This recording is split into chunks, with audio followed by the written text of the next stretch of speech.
Good morning, students. Today we will be dealing with our unit number 5 of the text Moments, and the title of the chapter is The Happy Prince. This chapter is written by Oscar Wilde. Now let us have a loud reading of this 2 pages so that we can go through the story what exactly it is. Now let us read the lines whatever are given there. So the Happy Prince was a beautiful statue. He was covered with gold. He had sapphires for eyes and a ruby in his sword. Why did he want to part with all the gold that he had and his precious stones? Now see, here we are introduced with a statue and it is the statue of a happy prince. Actually, we don't know whether he was really happy or not, but it is mentioned as the happy prince, and it was a very beautiful statue, and he was covered with gold. So, and the statue, outer covering of the statue was of gold. He had sapphires for eyes and a ruby in his sword. So, as you know, sapphires means a kind of gem, okay, a kind of precious gem we can say, and ruby means a precious stone of red color. Many of us know this, okay. Now the question is popped here that why did he want to part with all the gold that he had and his precious stones? So let us now search the answer for this question, that why he was in need to part with the gold as well as the precious stones. So high above the city on a tall column stood the statue of a happy prince. He was gilded all over with the thin leaves of fine gold. For eyes, he had 2 bright sapphires and a large red ruby glued on his sword hilt. Now see what exactly and where he was having these precious stones as well as the ruby and gold. It is mentioned in the first paragraph that the statue was located high above in the city on a tall column, and the statue of the happy prince, it was gilded all over with thin leaves. So the complete statue was gilded, means it was covered with the thin leaves of fine gold, and for eyes he had 2 bright sapphires. Sapphires means, as I said you, that a kind of gem. And a large red ruby glued on his sword hilt, and he was having a dark red color's ruby on the sword's hilt. Hilt means the handle we can say. One night there flew over the city a little swallow. His friends had gone away to Egypt 6 weeks before, but he had stayed behind. Then he decided to go to Egypt too. Now you can see the statue which is given in the picture on page number 28, as well as you can see it on the screen, and the swallow means the small bird. So this bird, swallow, was flying over the city, and now he was tired. Now it was the night time. So one night there flew over the city a little swallow. His friends had gone away to Egypt 6 weeks before. Now the swallow was on the way to Egypt. Why he was on the way to Egypt? Because his friends had went there, and now his friends had went before 6 weeks. That time he had not accompanied them, but now he felt that he should also join them, and so he decided to move there. So he decided to go to Egypt, and he was flying over the city. All day long he flew, and at night time he arrived at the city. So for the whole day he was flying, and now he was tired, so he thought that he should rest there. Where shall I put up? Means he was questioning himself that where shall I stay, or where shall I rest here? Where shall I stop myself or take rest? He said, I hope the town has made preparations. So he, just as a part of joke, he is saying the town must have made preparations, that preparations for birds, if they are flying they could rest somewhere. So it's just a kind of joke that the town must have made preparations. Then he saw the statue on the tall column. I will put up there, he cried. It's a fine position with plenty of fresh air. So he alighted just between the feet of the happy prince. I have a golden bedroom, he said softly to himself as he looked around. So now, when he was searching for a good place, a safe place for himself to rest there, he could see that it was a very tall statue there, and it was gilded with all the golden leaves. He thought that it's a very better place to stay there and take rest. So he cried, I will put up there. It's a fine position with plenty of fresh air. And he decided that as the statue was located at the top column, high column there in the city, so it could get plenty of fresh air. So he alighted. Alighted means what? Yes, alighted means landed. So he landed just between the feet of the happy prince. Then between the feet of the happy prince statue. Okay. I have a golden bedroom, he said softly to himself as he looked round. And when he was taking a look over the statue, he could see that, wow, very great, that I am having a golden bedroom to take rest here. Now, and he prepared to go to sleep. But just as he was putting his head under his wings, a large drop of water fell on him. Now, when he was taking rest and he was covering himself under his wings, what could he feel? He could feel that a large drop of water fell on him. What a curious thing, he cried. There is not a single cloud in the sky. The stars are quite clear and bright, and yet it is raining. Now he was amazed to see that the sky is very clear, the stars are appearing in the sky, there is not a single cloud in the sky. Then how come and from where this large drop of water has fallen on me? The stars are quite clear and bright, and yet it is raining. So he was jumbled. He could not find from exactly where this drop has fallen. What is the use of a statue if it cannot keep the rain off? He said. I must look for a good chimney pot, and he determined to fly away. Now, he thought that, what is the use of this statue? It's so big but useless. If it could not protect me, if it could not save me from the rain, then it's of no use. So I should find, he said that, the swallow said that, I should find a better place for resting, and like chimney pot and all, so that he could take rest there. Then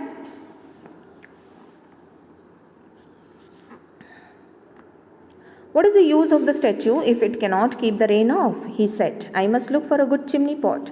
And he determined to fly away. But before he had opened his wings, a third drop fell on him. And he looked up and saw, what did he see? Now the third drop had fallen on him, and he could see to his surprise. And what he could see, let us read out. The eyes of the happy prince were filled with tears, and tears were running down the golden cheeks. His face was so beautiful in the moonlight that the little swallow was filled with pity. Now, to his surprise, he could see that the happy prince was crying. His eyes were full of tears, and the tears were rolling down his cheeks. So he was very surprised to see this. He was very amazed to see this. And the face was so beautiful in the moonlight that the swallow was filled with pity. So the swallow had sympathy for the happy prince by watching his eyes full of tears.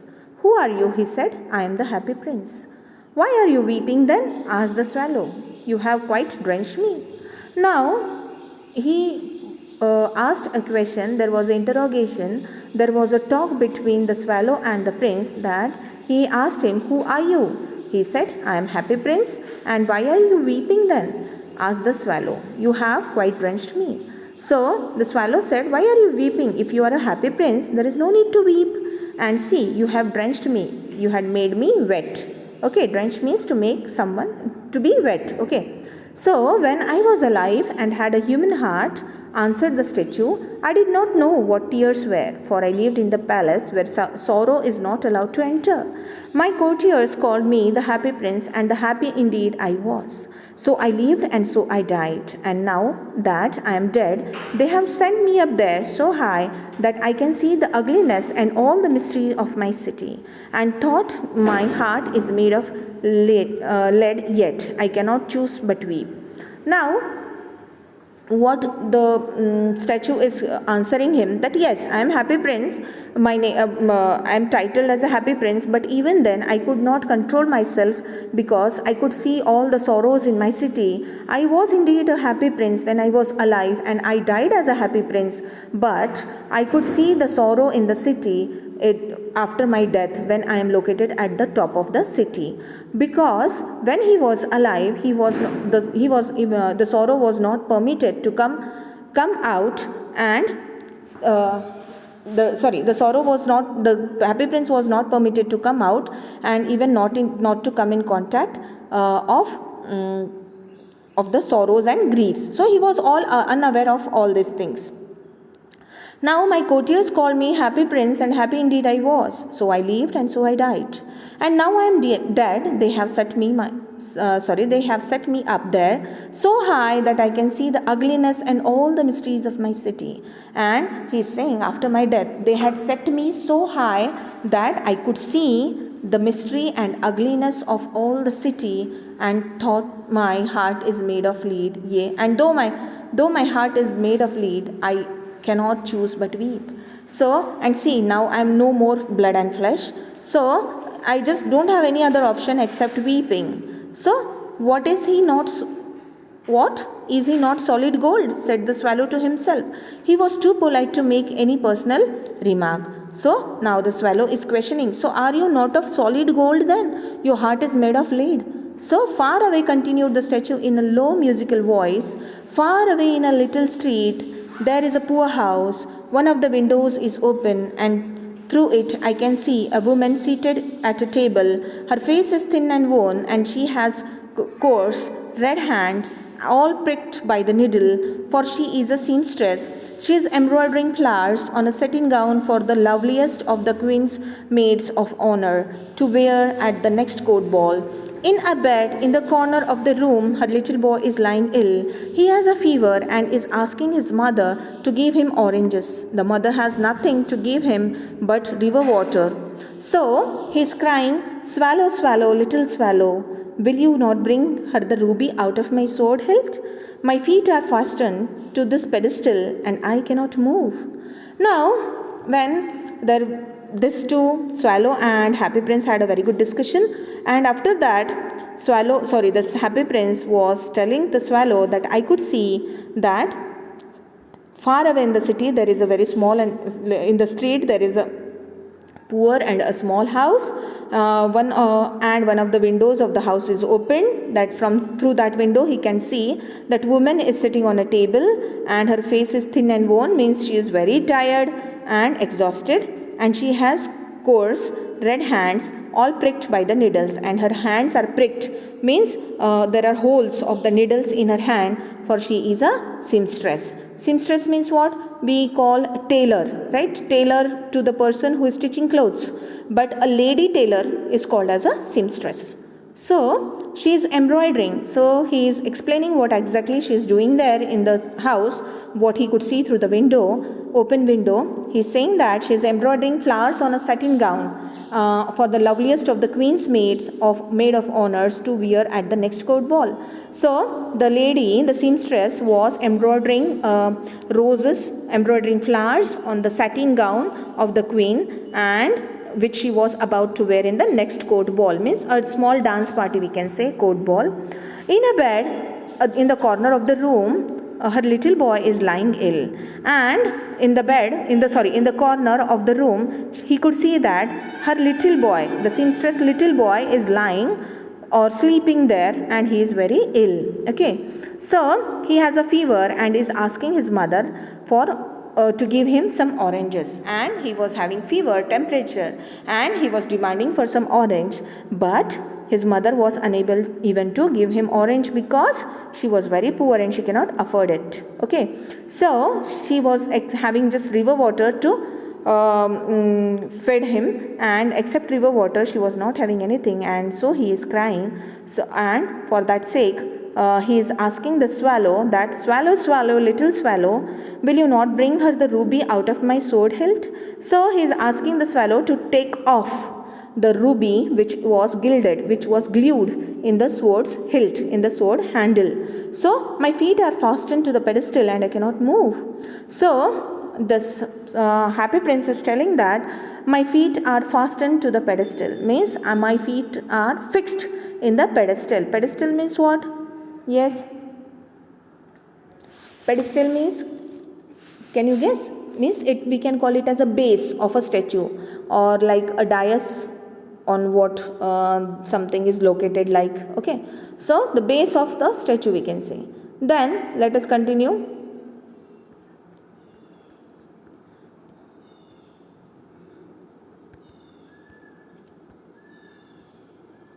Now let us see what exactly it is. So, I am waiting for in Egypt, said the swallow. My friends are flying up and down the Nile and talking to the large lotus flowers. Soon they will go to sleep. So, swallow is not easily agreed to do what the happy prince was asking him to do. So, what he is saying that I am waiting for in Egypt, said the swallow. So, I am waiting for the Egypt, said the swallow. My friends are flying up and down the Nile. Nile, it's a river. Okay. So he's saying that my friends are waiting there. I have to go there. I can't waste my time here. And they are flying up and down the Nile. They are moving here and there over the Nile river and talking to the large lotus flowers. Soon they will get to sleep. And whatever the lotus flowers are located there are there. So my friends are talking to it and fast they'll go to sleep. The prince asked the swallow to stay with him for one night and be his messenger. The boy is so thirsty and the mother so sad, he said. So Happy Prince requested Swallow that you please wait one more night, you please spend one night with me and be my messenger so that I could help the needy, the people, those who are in sorrow. Then the prince asked the swallow to stay with him for one night and be his messenger. The boy is so thirsty and the mother so sad, he said. I don't think I like boys, answered the swallow. I want to go to Egypt. And what did swallow answer to this happy prince? The statue of happy prince? That I don't like boys and I want to go to Egypt. But the happy prince looked so sad that the little swallow was sorry. It is very cold here, he said. But he agreed to stay with him for one night and be his messenger. So the swallow was not easily agreed, he was not easily convinced by the happy prince. But when he could see the eagerness to help the needy and the poor people, swallow decided that yes, now I will stay with you. But actually it's really very cold. But even then I agree to stay with you and be your messenger for one night. Thank you, little swallow, said the prince. The swallow picked out the great ruby from the prince's sword and flew away with it in his beak over the roofs of the town. And he agreed with what the happy prince said. He took off the ruby from the prince's sword and he picked out the ruby, holded it in his beak, and over the roofs he made his way to the town. He passed by the cathedral tower where the white marble angels were sculptured. He passed by the palace and heard the sound of the dancing. A beautiful girl came out of the balcony with her lover. I hope my dress will be ready in time for the state ball, she said. I have ordered flowers to be embroidered on it, but the seamstresses are so lazy. So, what things he could see, the swallow, when he was traveling to the town to hand over the ruby to the needy woman, he could see that he passed through the cathedral tower where he could see white marble angels. They were sculptured, means a statue of white angels. You can see that they are out of the churches, white angels are there, white statues are there. They are having wings and all. They are like small babies. Okay, so that kind of statues he could see on the cathedral. Then what is the next? While the white marble angels were sculptured, he passed by the palace and he heard the sound of the dancing. And when he was passing through the palace, he could hear the sound of dancing. A beautiful girl came out on the balcony where with her lover. So she was with her lover. The beautiful girl was with her lover, and they both were dancing. Okay, I know what you all are feeling there. It's okay. She said, I have ordered flowers to be embroidered on it.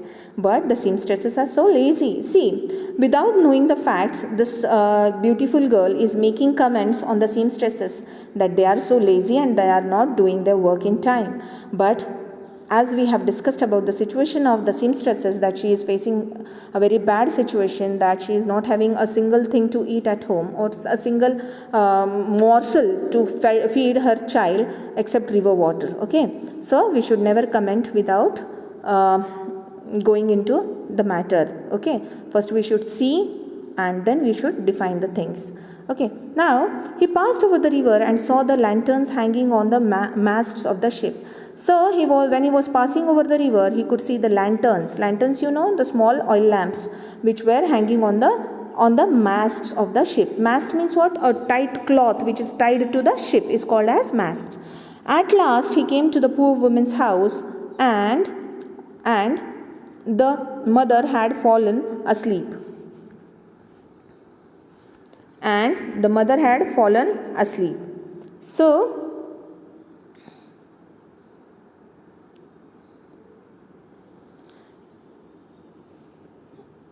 hanging on the mast of the ship, at last he came to the poor woman's house and looked in. The boy was tossing feverishly on his bed, and the mother had fallen asleep.